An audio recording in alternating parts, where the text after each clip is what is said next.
ರಾಜ್ಯ ಬಿಜೆಪಿಯಲ್ಲಿ ಬಣ ರಾಜಕೀಯ ಮತ್ತೆ ಹೆಚ್ಚಾಗಿದೆ.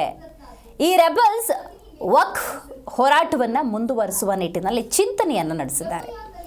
ರಾಜ್ಯ ರಾಜಕೀಯ ಅಂದಾಗ ಅದರಲ್ಲೂ ವಿಶೇಷವಾಗಿ ಬಿಜೆಪಿಯಲ್ಲಿ ಬಣ ಬಡಿದಾಟ ಮುಂದುವರೆದಿದೆ. ವಕ್ಫ್ ಹೋರಾಟವನ್ನು ತೀವ್ರಗೊಳಿಸುವುದಕ್ಕೆ ಆ ರೆಬಲ್ಸ್ ಪ್ಲಾನ್ ಮಾಡಿದ್ದಾರೆ. ಕುಮಾರ್ ಬಂಗಾರಪ್ಪ ನಿವಾಸದಲ್ಲಿ ರೆಬಲ್ ನಾಯಕರ ಸಭೆ. ಆ ಸಭೆಯಲ್ಲಿ ಹಾಗಾದ್ರೆ ಯಾರೆಲ್ಲ ಭಾಗಿಯಾಗಿದ್ದಾರೆ? ಯತ್ನಾಳ್, ರಮೇಶ್ ಜಾರಕಿಹೊಳಿ, ಪ್ರತಾಪ್ ಸಿಂಹ, ಎನ್.ಆರ್. ಸಂತೋಷ್, ಬಿ.ಪಿ. ಹರೀಶ್ ಮುಂತಾದವರು ಭಾಗಿ. ವಕ್ಫ್ ಹೋರಾಟದ ಕುರಿತಂತೆ ಎರಡನೇ ಪ್ರವಾಸದ ಬಗ್ಗೆ ರೆಬಲ್ಸ್ ಮಧ್ಯೆ ಚರ್ಚೆ. ಹೌದು, ಒಂದು ಹಂತದ ಹೋರಾಟವಾಗಿದೆ. ಹಾಗಾಗಿ ವಕ್ಫ್ ಆಗಿರುವಂತಹ ಅನ್ಯಾಯವನ್ನು ಸರಿಪಡಿಸುವಂಥ ನಿಟ್ಟಿನಲ್ಲಿ ರೆಬಲ್ಸ್ ಮಗದೊಮ್ಮೆ ಮೀಟಿಂಗನ್ನು ಮಾಡ್ತಾ ಇರುವಂಥದ್ದು.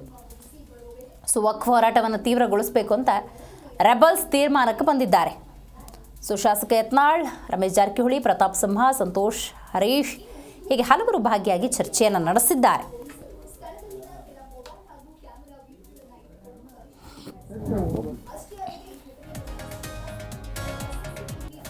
ಹೆಚ್ಚಿನ ಮಾಹಿತಿಯನ್ನು ನಮ್ಮ ಪ್ರತಿನಿಧಿ ಜನಾರ್ದನ್ ಹೆಬ್ಬಾರ್ ನೀಡ್ತಾರೆ. ಜನಾರ್ದನ್, ಮತ್ತೆ ರೆಬಲ್ಸ್ ಆಕ್ಟಿವ್ ಆದಂಗೆ ಕಾಣ್ತಾ ಇದೆ. ಏನು, ಯಾವ ರೀತಿ ಹೋರಾಟ ಮಾಡ್ತಾರಂತೆ, ಯಾವ ರೀತಿ ಪ್ರತಿಭಟನೆ ಮಾಡ್ತಾರೆ, ಯಾವ ರೀತಿಯ ರೂಪುರೇಷೆಗಳನ್ನು ಸಿದ್ಧಪಡಿಸ್ಕೊಂಡಿದ್ದಾರೆ? ಬಟ್ ಇಲ್ಲಿ ಒಂದು ನಾನು ಹೇಳಲೇಬೇಕು, BJP ಅಂದ ಸಂದರ್ಭದಲ್ಲಿ 4 ದಿವಸದ ಹೋರಾಟ, ಆಮೇಲೆ 4 ದಿವಸ ಮನೇಲಿರೋದು ಅಲ್ಲ. ಇಫ್ ದೇ ಸ್ಟಾರ್ಟ್, ಅವ್ರು ಆರಂಭ ಮಾಡಿದ್ದಾರೆ ಅಂದರೆ ಅದಕ್ಕೊಂದು ತಾರ್ಕಿಕ ಅಂತ್ಯ ತರಬೇಕು. ಅಲ್ಲಿವರೆಗೂ ಸೀರಿಯಸ್ ಆಗಿ ಹೋರಾಟ ಮಾಡ್ತಾರೆ ಅಂತ ಅನ್ಕೋಬೋದಾ?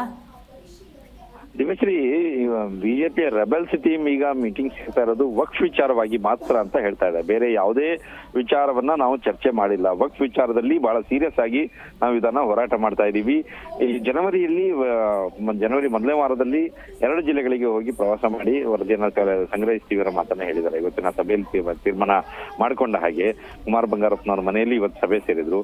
ಆ ನಂತರದಲ್ಲಿ ಇವರು ದೆಹಲಿಗೆ ಹೋಗ್ತಾ ಇದ್ದಾರೆ. ದೆಹಲಿಗೆ ಹೋಗಿ ಮತ್ತೆ JPC ಎದುರುಗಡೆಯಲ್ಲಿ, ಜಾಯಿಂಟ್ ಪಾರ್ಲಿಮೆಂಟರಿ ಕಮಿಟಿ ಎದುರುಗಡೆ ಹೋಗಿ ಮತ್ತಷ್ಟು ಮಾಹಿತಿಯನ್ನ ಇವರು ಒದಗಿಸಿ ಬರ್ತಾರೆ. ಯಾಕಂದ್ರೆ ಅವರಿಗೆ ಈಗಾಗಲೇ ಅಲ್ಲಿಂದ ಕರೆ ಬಂದಿದೆ, ಇನ್ನೊಂದಷ್ಟು ಮಾಹಿತಿಯನ್ನ ಕೊಡಿ ನಮಗೆ, ನೀವು ಯಾವ ರೀತಿಯಲ್ಲಿ ಸರ್ವೆ ಮಾಡಿದ್ರಿ, ಏನೇನ್ ಮಾಹಿತಿ ಸಂಗ್ರಹಿಸಿದ್ರಿ, ಅದೆಲ್ಲದರ ಬಗ್ಗೆ ಇನ್ನೊಂದಿಷ್ಟು ವಿವರಣೆ ಬೇಕು, ಅದಕ್ಕೆ ಬನ್ನಿ ಅಂತ ಹೇಳಿ ಅಲ್ಲಿಂದ ಅವರಿಗೆ ಕರೆ ಬಂದಿದೆ. ಆ ಕಾರಣಕ್ಕಾಗಿ ಅಲ್ಲಿ ಹೋಗ್ತಾ ಇದೀವಿ ಅನ್ನೋ ಮಾತನ್ನ ಹೇಳಿದ್ದಾರೆ. ಆ ನಂತರದಲ್ಲಿ ಅಲ್ಲಿಂದ ಬಂದು ಮತ್ತೆ ದಕ್ಷಿಣ ಕರ್ನಾಟಕದಲ್ಲಿ ಓಡಾಡುವಂತ ಕೆಲಸವನ್ನ ಮಾಡ್ತೀವಿ. ಕೆಲವು ಜಿಲ್ಲೆಗಳನ್ನ ನೋಡ್ಬೇಕಾಗಿದೆ. ಚಾಮರಾಜನಗರದವರೆಗೂ ಸಹಿತ ಪ್ರವಾಸ ಮಾಡುವಂತ ಪ್ಲಾನ್ ಅನ್ನ ಮಾಡ್ಕೊಂಡಿದೀವಿ. ಈಗಾಗಲೇ ಒಂದಷ್ಟು ದೂರವಾಣಿ ಕರೆಗಳು ಕೂಡ ಬಂದಿದೆ, ನಮ್ಗೆ ಅನ್ಯಾಯ ಆಗಿದೆ ಅನ್ನೋ ವಿಚಾರವಾಗಿ. ಅಲ್ಲೆಲ್ಲ ಹೋಗ್ತೀವಿ ಅಂತ ಮಾತನ್ನ ಹೇಳಿದ್ದಾರೆ. ಆದ್ರೆ ಇವತ್ತಿನ ಸಭೆಯಲ್ಲಿ ಬಿಜೆಪಿ ಒಳಗಿನ ಅಸಮಾಧಾನ, ಭಿನ್ನಮತದ ವಿಚಾರವಾಗಿ ಏನಾದ್ರು ಚರ್ಚೆ ಆಯ್ತಾ ಏನು ಅಂತ ಕೇಳಿದ್ರೆ, ಇದು ಪ್ರತ್ಯೇಕ ಸಭೆಯೇ ಅಲ್ಲ ಅಂತ ಹೇಳಿ ಅವರು ಕಡ್ಡಿ ಮುರಿದಂತೆ ಹೇಳ್ತಾ ಇದ್ದಾರೆ. ಅವ್ರು ಏನೇ ಹೇಳಿದ್ರು ಸಹಿತ ಪಕ್ಷಕ್ಕೆ ಇಲ್ಲಿ ಇಂದಿನ ಸಭೆಗೆ ಯಾರು ಬೇಕಾದ್ರೂ ಬರ್ಬೋದು, ಇದು ಪಕ್ಷದ ಸಭೆ ಅಂತ ಏನೇ ಹೇಳಿದ್ರು ಸಹಿತ ಇದು ಪ್ರತ್ಯೇಕವಾಗಿ ಇವ್ರು ನಡೆಸ್ತಾ ಇರುವಂತ ಸಭೆ ಅನ್ನೋ ಕಾರಣಕ್ಕಾಗಿ ಪ್ರತ್ಯೇಕ ಸಭೆ ಅಂತಾನೆ ಗುರುತಿಸ್ಕೊಳ್ಳುತ್ತೆ. ಇವರು ಸಭೆ ಮಾಡಿದ ನಂತರದಲ್ಲಿ ಆ ಕಡೆ ವಿಜಯೇಂದ್ರ ಕಡೆಯವರು, ಅವರ ಬೆಂಬಲಿಗರು ಮತ್ತೆ ಸಭೆಯನ್ನ ಮಾಡ್ತಾರೆ. ಆದ್ರೆ ಒಂದಂತೂ ಸ್ಪಷ್ಟ, ದಿವ್ಯಶ್ರೀ, ಇಲ್ಲಿ ಬಿಜೆಪಿ ಹೈಕಮಾಂಡ್ ಭಿನ್ನರಿಗೆ ಒಂದು ಸ್ಪಷ್ಟ ಸೂಚನೆಯನ್ನ ಅಥವಾ ಭರವಸೆಯನ್ನ ಕೊಟ್ಟಂತೆ ಕಾಣ್ತಾ ಇದೆ. ಯಾಕಂದ್ರೆ ಯಾವುದೇ ಕಾರಣಕ್ಕೂ ಸಹಿತ ಪಕ್ಷದ ಒಳಗಡೆ ವಿಚಾರವನ್ನ, ಭಿನ್ನಮತದ ವಿಚಾರವನ್ನ, ಅಸಮಾಧಾನದ ವಿಚಾರವನ್ನ ಮಾಧ್ಯಮದ ಮುಂದೆ ಹೇಳಬಾರದು ಅಂತ ಹೇಳಿ ಒಂದು ಖಡಕ್ ಸೂಚನೆಯನ್ನ ಕೊಟ್ಟಿರಬಹುದು. ಇಲ್ಲದೆ ಹೋದಲ್ಲಿ ಇಷ್ಟು ಸಮಯ ಸ್ವಲ್ಪ ಸಮಾಧಾನವಾಗಿರಿ, ಆ ನಂತರದಲ್ಲಿ ಎಲ್ಲವೂ ಕೂಡ ಸರಿಯಾಗತ್ತೆ, ಅಲ್ಲಿವರೆಗೆ ಯಾವುದೇ ಕಾರಣಕ್ಕೂ ಮಾತಾಡಬೇಡಿ ಅಂತ ಹೇಳಿ ಒಂದು ಭರವಸೆಯನ್ನ ಕೊಟ್ಟಿರುವಂತ ಸಾಧ್ಯತೆ ಇದೆ. ಈ ಎರಡರಲ್ಲಿ ಒಂದು ಕಾರಣಕ್ಕಾಗಿ ಅವ್ರು ಯಾರು ಕೂಡ ಮಾಧ್ಯಮದ ಮುಂದೆ ಈಗ ಅಸಮಾಧಾನದ ವಿಚಾರವನ್ನ, ವಿಜಯೇಂದ್ರ ಅವರ ವಿರುದ್ಧವಾಗಿ ವಿಚಾರವನ್ನ, ಯಾವುದೇ ವಿಚಾರವನ್ನ ಮಾಧ್ಯಮದ ಮುಂದೆ ಬಹಿರಂಗವಾಗಿ ಹೇಳಿಕೆಯನ್ನ ಕೊಡೋದನ್ನ ನಿಲ್ಲಿಸಿದ್ದಾರೆ. ನಾವು ಬಹಳ ದಿನಗಳಿಂದ ನೋಡ್ತಾ ಇದೀವಿ. ದೆಹಲಿಗೆ ಇವರು ಯಾವಾಗ ಹೋಗಿ ಬಂದ್ರು, ಯತ್ನಾಳ್ ಟೀಮ್ ದೆಹಲಿಗೆ ಹೋಗಿ ಬಂದ್ರು, ಆ ನಂತರದಲ್ಲಿ ಒಂದು ದಿನ ಮಾತ್ರ ರಮೇಶ್ ಜಾರಕಿಹೊಳಿ ಮತ್ತೆ ಯತ್ನಾಳ್ ಅವರು ಸ್ವಲ್ಪ ಮಟ್ಟಿಗೆ ಮಾತಾಡಿದ್ರು. ಆ ನಂತರದಲ್ಲಿ ಮತ್ತೆ ಅವರು ಮಾತಾಡ್ಲಿಕ್ಕೆ ಹೋಗಿಲ್ಲ. ಕಾರಣ ಏನಂದ್ರೆ ಅಲ್ಲಿಂದ ಬಂದಿರುವಂತ ಖಡಕ್ ಸೂಚನೆ ಅಂತ ಕಾಣಿಸುತ್ತೆ ಪಕ್ಷದೊಳಗೆ.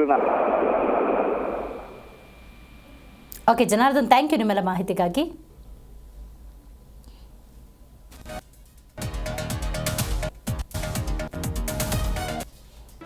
ಜಿ ಕನ್ನಡ ನ್ಯೂಸ್ ಈಗ ನಿಮ್ಮ ಮನೆಯಲ್ಲೇ ನೋಡಿ. ಎಲ್ಲ ಕೇಬಲ್ಗಳಲ್ಲಿ ಈಗ ಲಭ್ಯ.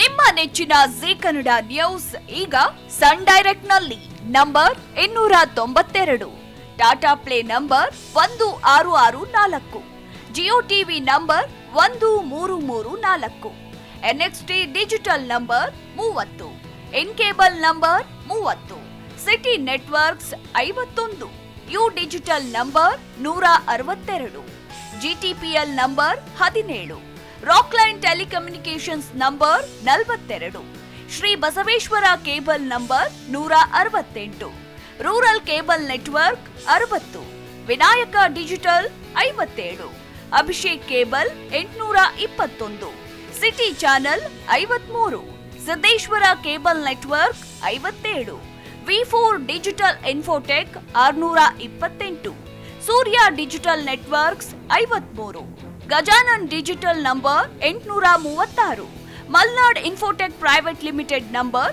56, Metrocast number 830, victory digital number 167ರಲ್ಲಿ ನೋಡಿ ಆನಂದಿಸಿ.